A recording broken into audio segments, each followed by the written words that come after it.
Before all that, however, is this week's War on News.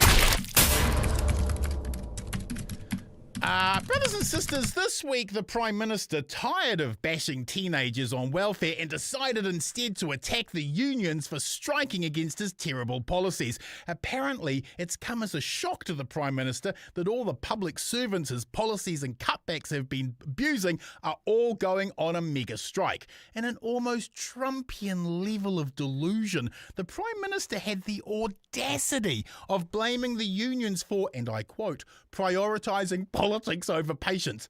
I'm sorry, who underfunded public health and gave millions in contracts to the private health sector? It wasn't the bloody unions. The Prime Minister blaming unions for striking against his terrible policies is like a drug dealer criticising you for being addicted. Perhaps the PM should stick to bashing teenagers on welfare because they can't really fight back and punching down is more his style. Remember, he's wealthy and he's sorted. Talking of surprises, the New Zealand Herald and Central Auckland business community were shocked to learn this week that massive cuts in homelessness funding has generated more homelessness. What did they think was going to happen? This government have cut food services to Auckland City Mission, cut outreach programs for the homeless, and made emergency housing more difficult to obtain. What the Christ did they think those actions would bring about? Let me get this straight.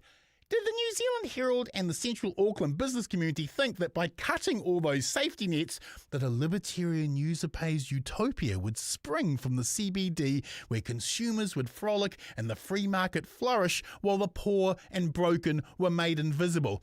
Heads up to the New Zealand Herald and Central Auckland business community. This is the cruel government you elected. Watching the social carnage they have unleashed washed up on your streets, shutting down your ability to make money is a wonderful irony, isn't it? You made your bed and now lots of homeless people are sleeping in it. And finally, in this week's War on News, research over the weekend shows scientists deeply concerned about massive methane seeps occurring in Antarctica. Methane, which traps around 80 times more heat than carbon dioxide, is escaping from cracks in the Antarctic seabed as the region warms, with new seeps being discovered at an astonishing rate, raising fears that future global warming predictions have been horribly underestimated. Brothers and sisters, we're all going to die on a burning planet thanks to the lies of the petro-industrial complex and their polluter mates. To quote the great warrior, poet, oracle Mike Hosking, happy days.